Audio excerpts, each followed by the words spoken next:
Brought to you by V-Guard, co-powered by Sensodyne. Solapur, Pandharpur, Mangalvedha तसेच नदीकाठच्या गावांना पिण्याचं पाणी मिळावं यासाठी उजनी धरणातून जवळपास 6000 क्युसेक पाण्याचा विसर्ग आज भीमा नदीच्या पात्रात सोडण्यात आला होता। देखिए, उनका काम है अफवाह से गर्मी बढ़ाना और हमारा काम है माहौल को ठंडा रखना।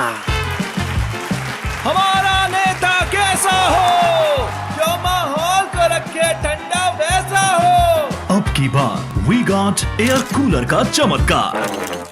10 मे रोजी हे पाणी उजनीतून भीमा नदीत सोडलं होतं। आज जर आपण बघितलं तर 5 दिवसांनी हे पाणी पंढरपूर शहरामध्ये आलेलं आपल्याला पाहायला मिळतंय। त्यामुळे नदीकाठच्या गावांना थोडा दिलासा मिळालेला आहे। त्याचबरोबर सोलापूरच्या औंध बंधाऱ्यामध्ये 20 दिवस पुरेल एवढाच पाणीसाठा शिल्लक असल्यामुळे सोलापूर महानगरपालिकेने पत्र देऊन उजनी धरणातून पाणी सोडण्याची विनंती केली होती। त्यानुसार हे पाणी खरं तर 10 मे रोजी सोडलं होतं, ते 5 दिवसांनी पंढरपुरात पोहोचलेलं आहे।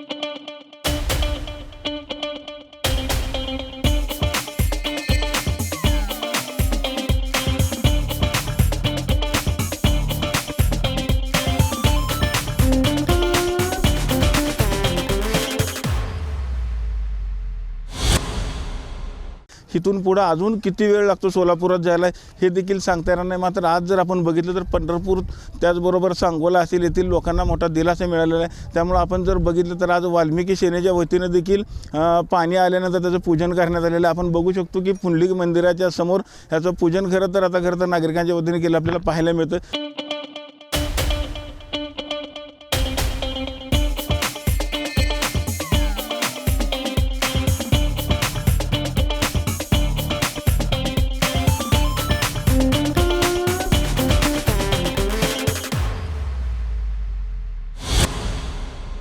एकंदरीत या पाण्यामुळे शेतकरी असतील किंवा नागरिक असतील यांना मोठा दिलासा मिळाला आपल्याला पाहायला मिळतो। खरं तर विठ्ठलाच्या दर्शनाकरता लाखोच्या संख्येने भाविक पंढरपूरमध्ये येत असतात। येणाऱ्या भाविकाला खरं तर चंद्रभागेचं स्नान महत्त्वाचं असतं। आपण जर बघितलं असेल आज मुबलक पाणी झाल्यामुळे चंद्रभागेत स्नान देखील आता भाविकांना करता येतं। गेले कित्येक दिवस गेले महिन्यापासून खरं तर चंद्रभागेच्या पात्रात पाणी नसल्यामुळे घाण पाण्यात भाविक स्नान करत होते।